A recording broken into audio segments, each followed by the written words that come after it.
Thanks for pressing play on another Dolphins podcast. It has been a busy day, and we only have 25 letters because there is absolutely zero X. Twitter has been crashing throughout the day, but the news cycle for the NFL continues to carry on. I got Kat, I got Houtz. They are both joining me today, and boys, are you surprised? Not that we haven't seen the Miami Dolphins go sign Ndamukong Suh or Mike Wallace, but the Dolphins haven't even dipped their toes into the free agency waters yet. No, I'm not surprised. In fact, I think this has been a long time coming. I mean, you take a look at the last, really, 4 free agency cycles going back to 2000, or 2020, I should say. And the Dolphins were really active from day one, and it hasn't been the case this time.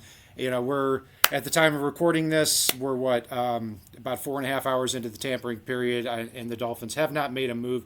And I actually think that's a good thing with where they are in the franchise, because the more minutes, days, weeks that tick by, and you still see some quality interior offensive and defensive linemen out there, I think that benefits the Dolphins.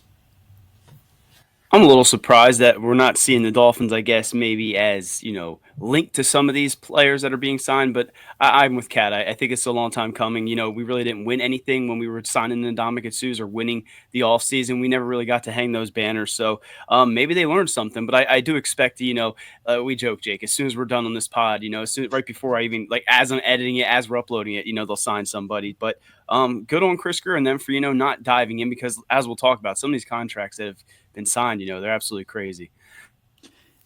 I know you guys aren't huge basketball fans, but this has reminded me, I think it was 2018. The Heat started the season 13-42, and they basically went on a run to end the year. As a result, that offseason, they ended up giving James Johnson a monster contract, Tyler Johnson a monster contract. And you're sitting there saying, who? And that's exactly the point. It seems like with the salary cap going up 25% over 2 years, you're seeing a lot of awkward looking contracts, I think, are one way to look at it. One area I thought the Miami Dolphins might be a little aggressive, just because there aren't a lot of them available, the backup quarterback market. So far, we've seen 2 guys go. Jimmy G, he signed a 1-year, $11 million deal to return to the Rams. Nick Mullins, 2 years, $6.5 million deal with the Jags. And guys, I do want to talk about Justin Jets Fields.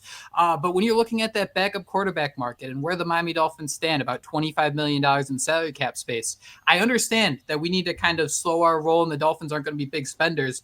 But I don't see the God, I'm talking about Marcus Mariota and day one of free agency. But I don't necessarily know if backup quarterback is one position I could necessarily talk myself into if we wanted to let the days tick by and try to get someone on a cheaper deal. Because, just 2 years ago, I think Miami's first free agent signing was Mike White. I agree. And let me go a step further. And I want all of the listeners of this show and every Dolphins fan to hear this. I do not give a single damn about backup quarterback. Okay? We have holes all over the roster. Okay? Are you really going to start splitting hairs over Jameis Winston and Marcus Mariota? Look, if Tua goes down, the Dolphins are screwed anyway. I think that's where they need to live. Look, the Dolphins have not, the biggest lie that's told is that the Dolphins haven't been aggressive enough in looking for a backup quarterback. Jacoby Brissett, Teddy Bridgewater, these were the top backup quarterbacks available when the Dolphins signed them. They didn't do well, but they still were aggressive in going after them. So I'm completely fine grabbing the last guy that's there, whether that's Marcus Mariota, whether that's Gardner Minshew, and I hope they pay him a couple $1 million a year and take the rest of their money and spend it on defensive line, on offensive guard. You make a good point about, just in general, right? The Dolphins live and die by Tua, and the fact that, those guys that we did bring in, again, those were Mike McDaniel. I think he even gushed about, Teddy Bridgewater, even discussed how, I believe it was Mike White's almost like the perfect mold to the backup quarterback, or maybe I got them mixed up. But either way, those were the guys they wanted. So I don't know if it necessarily makes that big of a difference, but I do think we'll see them sign one of these vets. Any real thoughts on Justin Fields? I like Justin Fields, and there are some tweets probably me mocking the Jets for taking Zach Wilson over Justin Fields. Any thoughts on him in New York? I don't know that necessarily moves the needle for the Jets, but with the Dolphins' issues stopping those mobile quarterbacks, I could just see him, turn into the next Michael Vick every time he plays the Dolphins. I think $30 million guaranteed for Justin Fields. And Kat, I just kind of wanted to just echo Josh's statement here. I mean, Geno Smith, Tyrod Taylor, it seems like that this is the type of quarterback that is the worst case scenario for the Dolphins. It's not going to be this elite plate maker, but somebody who's going to get a 3rd and 20 to end your season when you're sitting there at 8-8 needing that final win. Yeah, look, I'm not a huge Justin Fields fan. I mean, I'm definitely not now that he's with the Jets, but I was at the game where he set the NFL quarterback record for most rushing yards in a game against the Dolphins in 2022. Yeah. So I've seen it firsthand. Yes, the guy has speed, but I think he's a one-read quarterback, and I think with what they paid him, they're basically saying we're running with this guy for the next 2 years, and I'm fine with that. I agree with Josh. Is it better than signing nobody? Of course, but he's not somebody that I still think they have the 4th best quarterback in the division. Defensive tackle is one position I've been kind of looking at that the Miami Dolphins, I think, are going to pursue. And I think this is a conversation where, Kat, you go back to, watching the days tick by. I think the more days that go by, you start wondering, is this a contract we could give to Calais Campbell instead of whoever goes X, Y, or Z the next couple of days? But for you both, what it kind of starts to go through your mind? You know that defensive tackle is a need for the Dolphins. People have been mocking a couple tackles, 1st round, 2nd round to Miami, but Javon Kinlaw, 3 years, $45 million with Washington. BJ Hill, 3 years, $33 million with the Bengals. Poona Ford, somebody I saw linked to the Dolphins quite a bit. 3-year deal with the Chargers, right around $10 million per year. And guys, I buried the lead. Milton Williams is going to the New England Patriots on a deal that's worth $26 million per year. Hello, Christian Wilkins. And this is what I'm talking about. Get this first wave finished with here in the first couple of days, and let's see who's left. Because I think there's still a lot of quality defensive linemen left. You look, the Dolphins are not going to be an A+ at every position this year. They don't have the money to do that, okay? But you take a look at last year, I would take another Calais Campbell or Benito Jones type performance out of those 2 spots. 2 guys who play well, stay healthy, play a lot of snaps, both Calais Campbell and Benito Jones are still out there. You've also got T.J. Slayton from the Packers, a big giant space eater at nose tackle. Is a 2-down guy. Deshaun Hand from the Dolphins still out there. Morgan Fox is a 3-4 end from the Chargers. Who's shown some quality play. DJ Jones from the Broncos is somebody, too, that wouldn't cost a whole heck of a lot of money. So I think there are still some good defensive linemen out there, and I think if you look at one market that's pretty flush right now, is the interior offensive line market. And that defensive position in the interior, defensive line, defense tackle, you mentioned it being one of the better, drafts, depth wise. So they could always look there. I was surprised by Javon Kinlaw. I wrote an article for the Finsider. This was a guy at the Senior Bowl. Like, they were raving about him draft process. I thought maybe there were ties there. The Dolphins would find a way. Dude, 3 years, $45 million. When I saw that deal, I was like, oh, damn, like these guys are getting paid crazy money. The Milton Williams thing, was he not signed with the Panthers? Like, were there not reports he was going somewhere else and then the Patriots swooped in? So I'm a little scared to what Vrabel might have up his sleeve. We know the Patriots had to spend money, but when I saw that Javon Kinlaw contract and just some of these other deals, you're like, okay, it makes sense for the Dolphins just sit back and, maybe they feel like we can bring in, ideally Calais Campbell would want to come back to Miami, but they might feel like they can just put anybody next to Zach Sealer and they'll ball out together, right? Raekwon Davis, recently cut by the Colts, is a name that I kind of think would be a little interesting to bring back. And, Chris Greer, he loves his end of 3rd round pick, comp picks. Raekwon Davis wouldn't impact that at all. Kat, you hinted at it a little bit, and I want to talk about it. Aaron Banks kind of seemed like if you were looking up into the night sky, the stars would be aligning. The former San Francisco offensive lineman. I think he started 4 years for the 49ers. Oh, boy. 4 years, $77 million with the Green Bay Packers. I also saw that another offensive, Evan Brown, another guard, he is off the board. Kat, I wanted to ask you, man, when you see the Patriots loading up, especially with someone like Milton Williams, how much longer can the Dolphins sit around letting these guards go off the board? Oh, the Dolphins don't have a choice. It's the chickens are coming home to roost. It's not like the last couple of years, unfortunately. I was a little surprised the Dolphins signed the amount of players they did last offseason. And to Chris Greer's credit, I mean, talk about Calais Campbell, Janu Smith, Jordan Brooks, the free agents that were signed, most of them were hits. It was other parts of the team that didn't pan out. And as we're talking here, the Jets signed cornerback Reggie Stevens from the Ravens, 3 years, $36 million. Quality zone cornerback, big guy. So they're stacking up too. Look, they've got money, and the Dolphins, even after moving things around, have $26 million in cap. And it is my hope that they can come away with, if we can get a few days into free agency and nab a Kevin Zeitler from the Giants, and nab a Brandon Scherf, and on kind of a 1-year rental. That to me has to be the Dolphins' play right now. Yeah, I don't like to give Chris Greer a lot of credit, but I mean, let's be honest. One of the things they are pretty good at is, having their value in mind and then not really, exceeding it at times. So I'm okay with them kind of sitting back here. We talked on the last pod, Jake, when we were talking with Eric, this did feel like that glove fit that could come in and, just help solidify that guard position. What we've learned, the Dolphins and Mike McDaniel, they talked about how they knew they needed to fix that position.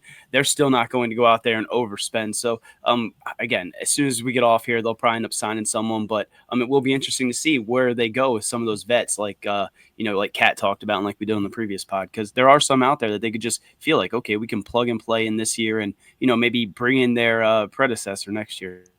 Zeitler, I understand maybe not the best fit, and he's older. I think he's 35 years old. But, man, he really feels like the offensive version of Calais Campbell. It seems like every year he's playing 1,000 snaps. It's just consistent. It's never going to be the flashiest thing, but he's going to be out there every play. A couple other offensive linemen, I wanted to get your guys' thoughts.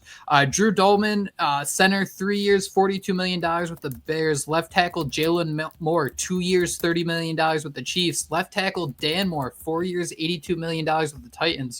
Kat, I know you aren't going to say who for guys like Jalen and Dan Moore, but I mean, when you're in an offseason where you're limited in cap space, where you have these needs, but you don't have the available money to give someone like Dan Moore a 4-year, $82 million contract, I don't think it's the worst spot to be in.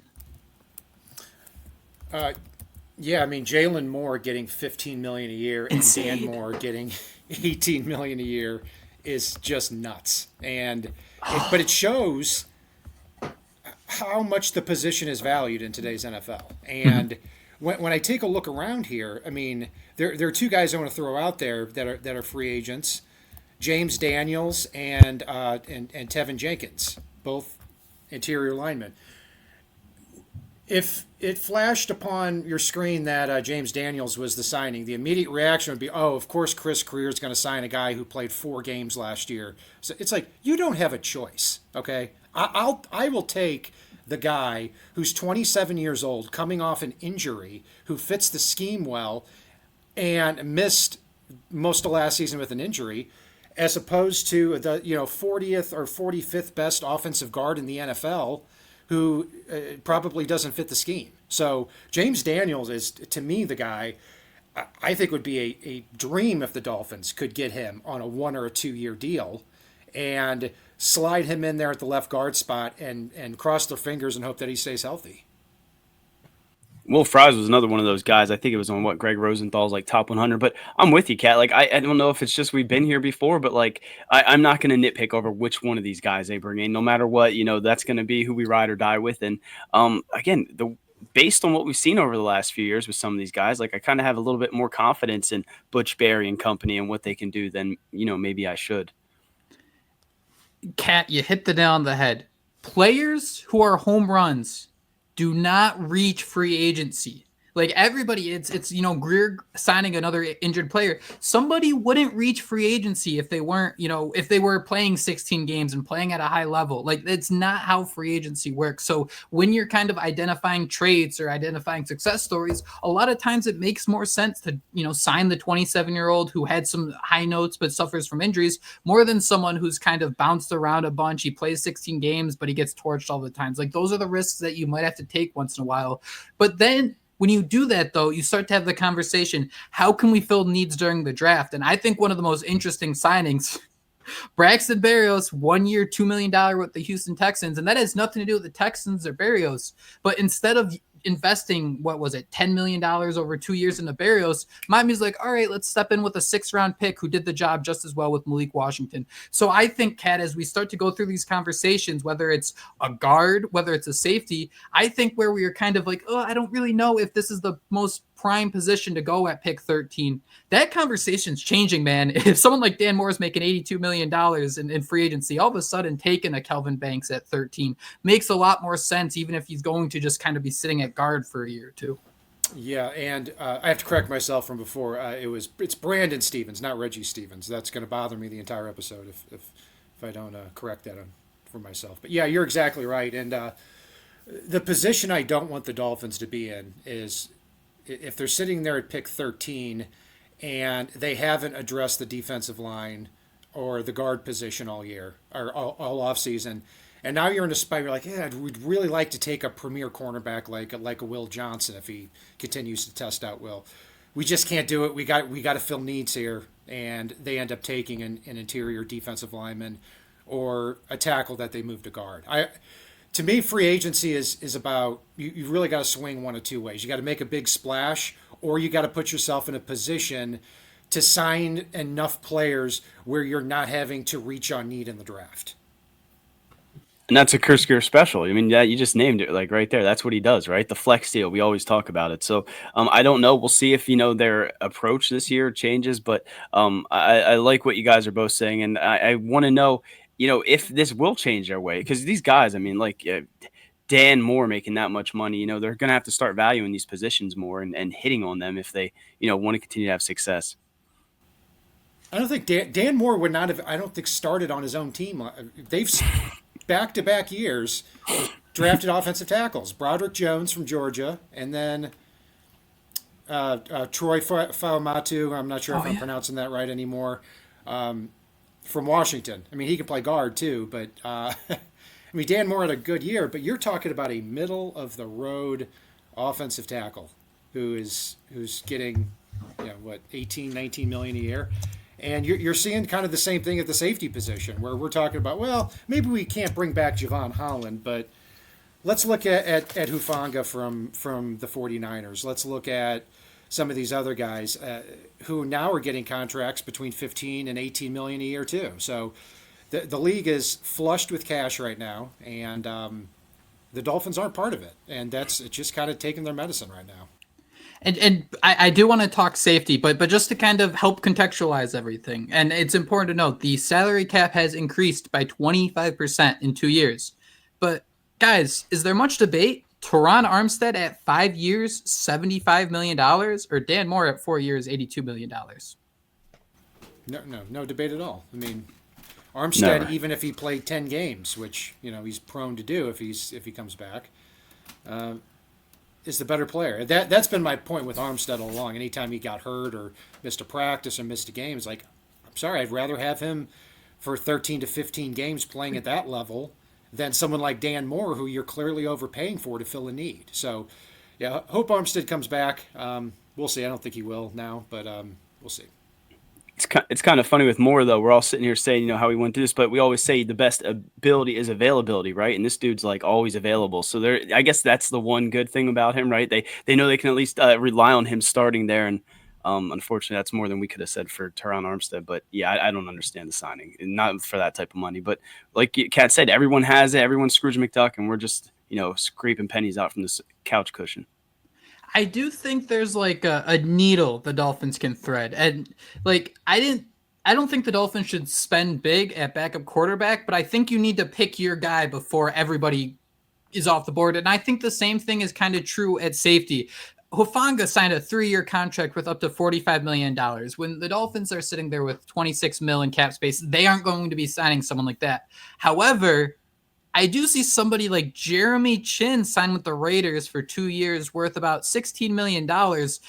Those are the type of players I could see Miami trying to be aggressive for. That's a starter for $8 million. And I don't know if those guys are going to be around in a couple months. I think that's kind of where we're going to start to see the rubber meet the road a little bit, where like you can sit on your hands a little bit. And I think it's kind of a good offseason to have a short leash, but I think you still need some sort of name recognition in form of urgency, if that makes sense. Yeah, I mean, I see. I feel the opposite on that because I think the Dolphins should wait till day 3 or 4 and then pick the best value that's there. Now Jeremy Chin, you've got the numbers there. I must have misread that. I thought it was $16 million a year, but if it's 2 years, $16 million, then that's a deal that's very reasonable for a player with that talent level. Now he's been kind of a tease for the last couple of years, but yeah, I mean, you want to talk about the size and the speed that he brings and the ceiling that he has. Yeah, I mean, if you're talking $8 million a year, if that's what the amount is, then yeah, I think that's a big. I think that's a nice signing there. And I also think that's the price range the Dolphins are going to be in here in a couple of days. Kat, sorry to cut you off. Did you have a couple guys left over? And sorry, just to kind of clarify things, I don't necessarily mean like day 1 or day 2 of free agency. I just mean maybe not wait till like phase 2. Like I'm completely with you that let things settle for a couple days. But I'm a little worried about going to the next phase. So, sorry, I just wanted to throw that out there. No, absolutely. And somebody who I look at as somebody who could be a good fit, maybe you get him for $6 or $7 million a year, is like a Julian Blackmon from the Colts. I mean, somebody who's 27 years old, who's scheme flexible, who's never been great, but is a solid player. And I think that's what the Dolphins need in a defense where you're not relying on your safeties to come down in the box and knock people out like Brian Flores did. And that's why I think the safety position is going to be a little bit easier to fill than some other positions. And, while we're on defensive back, I really was not a fan of cutting Kendall Fuller for about $3 million. Somebody who, I know he was hurt last year. He was hurt a couple of times last year, but the 3 seasons before that, he wasn't. So the first year he gets hurt and you cut him over a couple of $1 million. I wish the Dolphins would have kept him because now you cut him and now you're looking possibly for a cornerback like Kendall Fuller again. So, I think Julian Blackmon from the Colts is one guy. Divine Diablo, the inside linebacker great name from the Raiders, has been a very raw player, but somebody with tremendous athleticism and can cover a lot of ground. And, if you're not going to bring Tyrell Dodson back, then in this defense where the inside linebacker, I've said it again and again, plays almost every snap, you need somebody with a lot of range. You mentioned Blackmon. The Colts signed Cameron Bynum as well, so that's another safety that's off the market. We mentioned Hufanga. That's a guy who, I think, the Dolphins almost got saved from themselves. I don't know that they would have broke the bank for him, but that was a player that everyone kept saying they may be interested in. I feel a little bit differently than you, though, Kat. I mean, we're looking at this roster. Is it Patrick McMorris, like the only guy, like unless he's Ed Reed? There's a second safety on the roster, and he was only on the practice squad. Okay, oh God. Who is it? Jordan Colbert. Okay, so unless either one of those are Ed Reed, I'm waiting to see at least who's going to be that safety, because then you are hampering yourself, right? If you don't bring in maybe a guy who's, almost that quarterback in the back, that last line of defense, you may have to then, reach for one in the draft. So I think we heard before when Anthony Weaver was coming that he might have needed, 3 safeties to work his system the way he wanted to. I mean, right now we got, again, Patrick Morris and Jordan Colbert. So I want him to sign someone, but you can understand why they're not breaking the bank. I did think it was interesting. A lot of those teams that were mentioned with Javon Holland, went elsewhere. So I don't see any way that Javon Holland comes back, but his market might not be as hot as, maybe he thought it was at one point. Kat, you brought up Tyrell Dodson. I want to talk about him for a second, because if we're going to bring up players that maybe the Dolphins should re-sign, I'm a little surprised there wasn't more urgency to re-sign someone like Dodson. 26 years old. He was with Seattle to begin last year and was kind of like, he just didn't really fit in. Comes to Miami. It's his 5th season. He didn't have a single interception. He comes to Miami. He has 3. He shows some instincts that just fit in with this Anthony Weaver defense so well. And just to kind of give some other names, and I won't put Dodson on the level of any of these guys, but Ernest Jones, the 4th, 3-year contract worth $33 million. Zach Braun, 4 years versus 51. 4 years for $51 million. Nick Bolton, 3 years for $45 million. Derek Barnes, 3 years for $25 million. All these guys getting from $8 to $15 million. You do wonder if before these numbers started to come out, like if the Dolphins should have been more aggressive with the urgency of trying to get Dodson under contract for a couple more years, because I think that's the one player where if you wanted to re-sign and try to get them before the market goes crazy, he would have been your guy.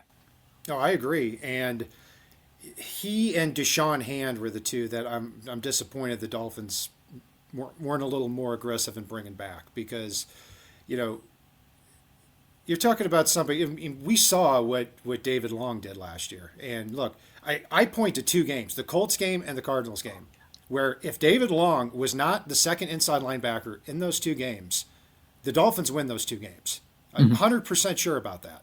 Now, I'm not saying other things didn't go wrong, but very, very close games, one-score games, and David Long was picked on repeatedly in every phase of the game. You bring in Tyrell Dodson, and in half a season, the guy has 3 interceptions and shows the range, and you're like, oh, I guess we're gonna have to find another inside linebacker after the. I mean, what are we doing here?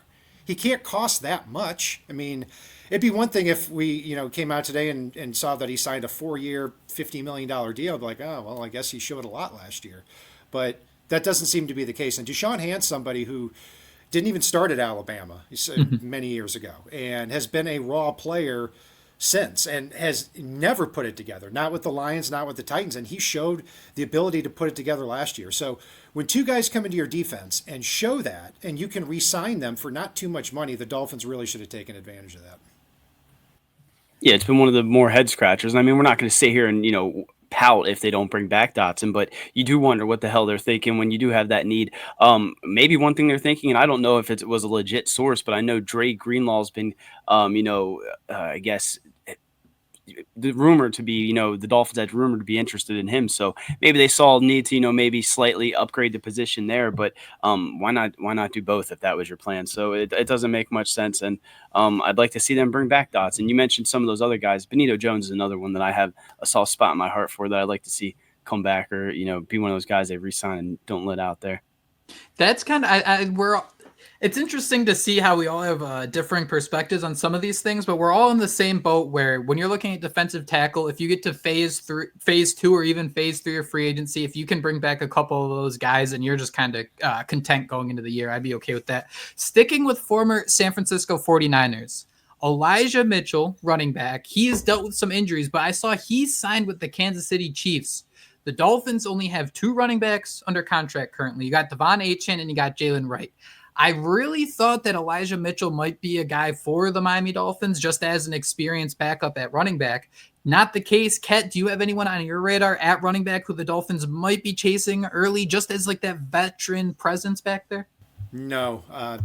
I have a big X through the entire running back position, and largely because, look, I think Achane and Jalen Wright need to get the ball this year, and it is a very, very, very deep running back class in the NFL draft this year. I mean, I think in day 3, you can comfortably add a third back. So no, I'm not spending money at running back that I hope goes to other areas on the team. They'll probably just take Ashton Genty anyway, so it's not like it really matters. I have a soft spot for J.K. Dobbins. I know he's going to cost a lot of money. I know he did very well last season, but I have a soft spot in my heart for him fantasy-wise, and also Javonte Williams. So if I had to say, guys to kick the tires on, but, I mean, they're probably going to make a lot of money, and like Kat said, there's really no reason to do it when this, we become accustomed to the Salvin Ahmeds and Myles Gaskins of the world kind of, helping that room get by. I just want to know if they have enough confidence in Jalen Wright, right? We keep hearing reports about Devon Achane moving out to running back. Then you just have Jalen Wright and Alec Ingold, you never going to give any touches to. Chris Brooks is only making $1 million next year for the Green Bay Packers. I just had to look. I was really hoping he'd be a free agent. That'd be a little funny here. Kat, before we wrap up here, news is breaking, and Josh mentioned it at the top so beautifully. Things are going to break before this podcast goes live, and we're going to have egg on our face. Kat, who's one name where you're maybe looking at the ticker, doom scrolling, whatever it may be, that you are praying to God you do not see like in the next day, that you're hoping that could fall to the Dolphins as things start to quiet a little bit? So when I hope they don't sign? Somebody who doesn't get signed at all in the next couple days, just so the price will go down and maybe be on Miami's radar. I'll throw out the name of, I said James Daniels already. He's one, and another one is Byron Murphy. And look, I think Byron Murphy will probably be signed by the end of the day or by the time this airs. But somebody who may not fit every defense because he's a real zone cornerback, but it's coming off a Pro Bowl season. 27 years old. If you're looking for somebody that can potentially put you over the top, in your secondary to pair with Cater Kohu and Jalen Ramsey. He might be that guy. So there are a few guys out there, and I hope one of them is not Joey Bosa, which that entire rumor is just throwing me for a loop. I mean, when you first asked the question, Jake, I thought that's how I took it. I'm like, that is my answer. I do not want to see Joey Bosa's name come across my phone like the Dolphins signed him to, honestly, I mean, I don't know what I would even be okay with. But when I see that the Dolphins were linked to that, I was just, come on, man, please, seriously. The Dolphins do need to be smart spenders in free agency. They only have $25 million of cap space to work with currently. That's one of these guys, whether it's you're linked to Joey Bosa, who wants $15 million a year. Hufanga was another one, $15 million a year. But how did the Dolphins start to create some flexibility? We heard they could get up to $60 million. They haven't restructured Tua. They haven't restructured Tyreek. They haven't given out any other contracts yet. But Teron Armstead's cap hit has been dwindled down to $9 million. I think it was sitting at about $22 million a month ago. He dropped his base salary down to $1.2 million. And Cap, this is a fan podcast. This is going to be fan fiction. But man, I live in a world where I'm praying you have a system in place where you tell Teron Armstead, we're penciling you in for 5 games. You're going to be a backup. You're going to be a relief pitcher. And when you come in, you're going to be awesome, but we're not going to give you a big workload. What would you say the chances are of that being the outcome of Teron Armstead currently saying that he's still undecided if he's going to retire or not? To me, Teron Armstead either plays and gives it 100% every game, or he doesn't play. I mean, we see that on a week-to-week basis. So, yeah, I think left tackle is a position that I'm not spending a whole lot of time thinking about because you've got, Armstead's going to come back.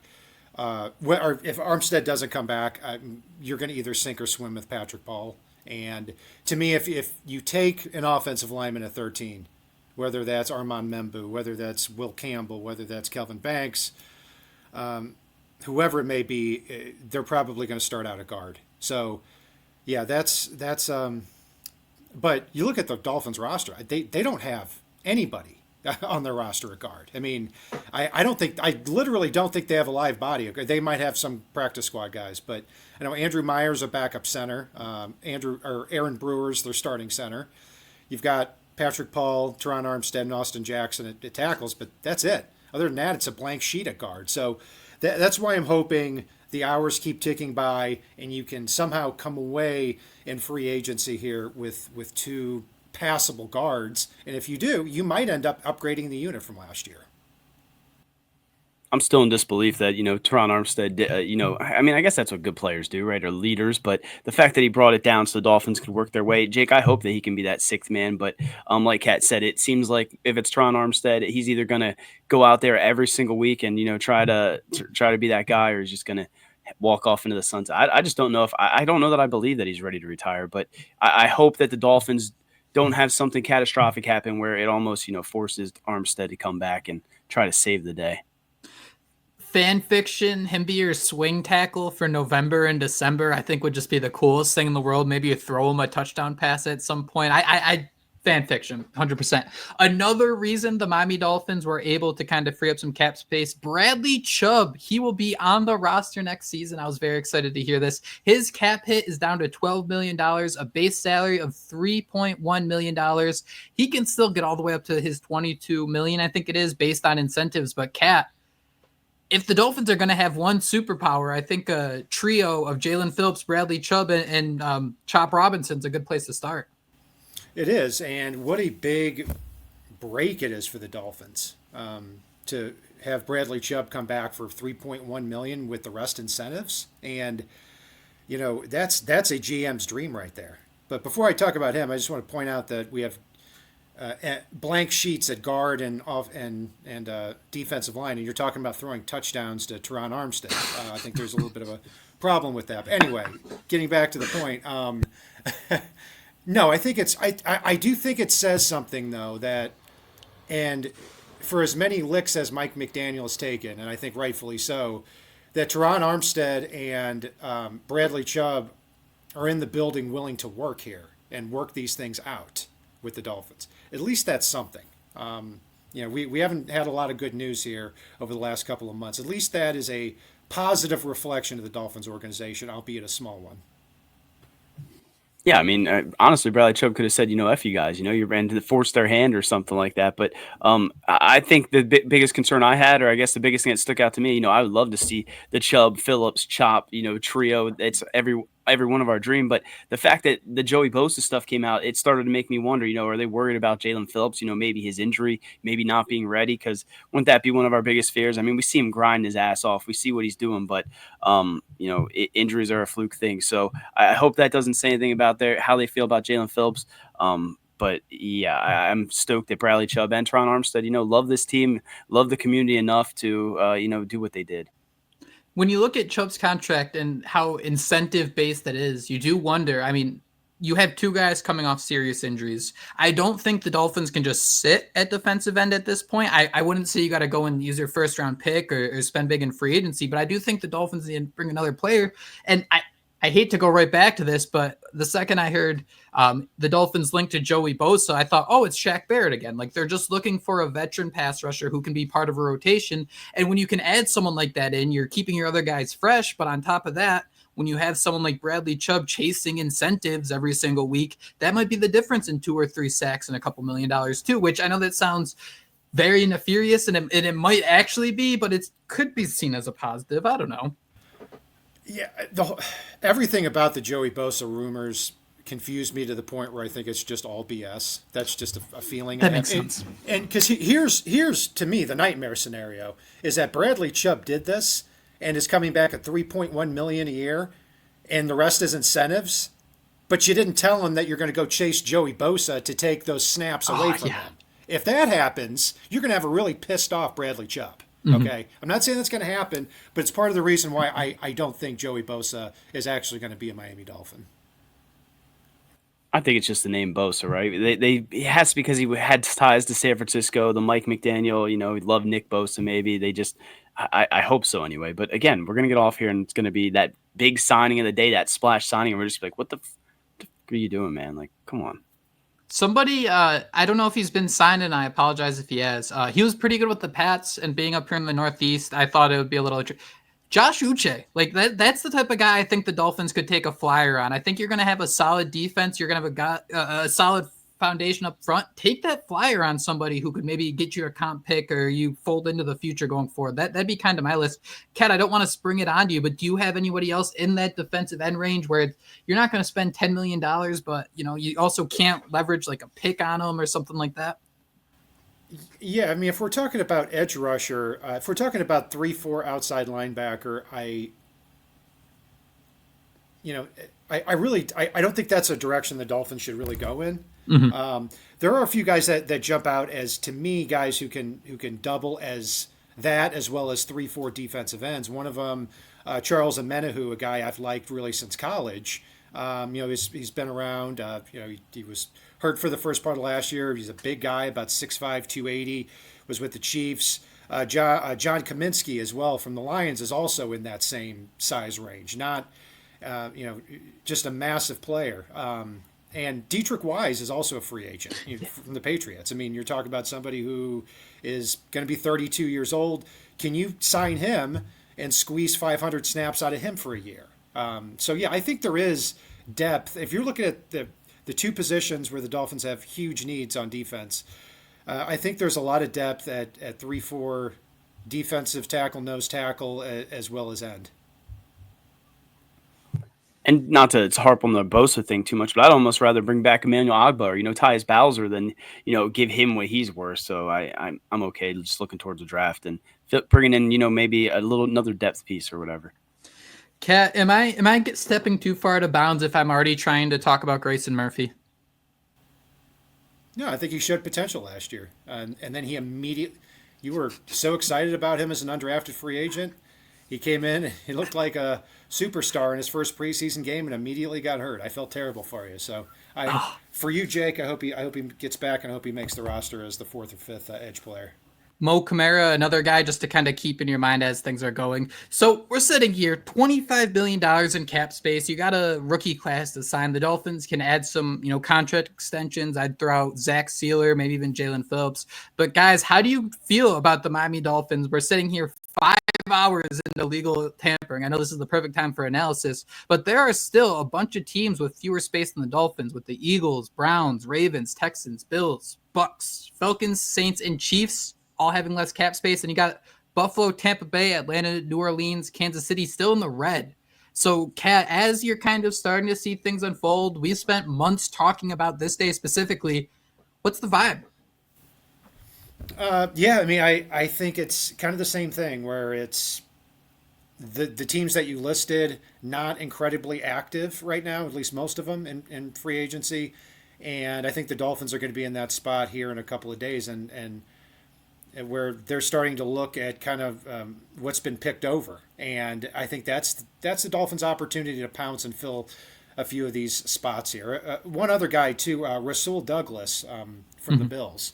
31 years old. Can you squeeze another year out of him? I think he is purely a zone cornerback because he's got some deep speed issues, but the Dolphins play that kind of defense. Can you get him and, get a year or two out of him as kind of that zone cornerback opposite Jalen Ramsey? So those are the types of players that the Dolphins are going to be looking at. But really, I mean, not only are they needs, but when you look at guard, when you look at defensive tackle, they don't even have players on the roster. I mean, so it's going to be interesting to see them fill those spots, but they've got to get creative with it so they're not going into the draft and saying, okay, in the first round, we got to take this position. Second round, we got to take this position, because that's when you start reaching for need.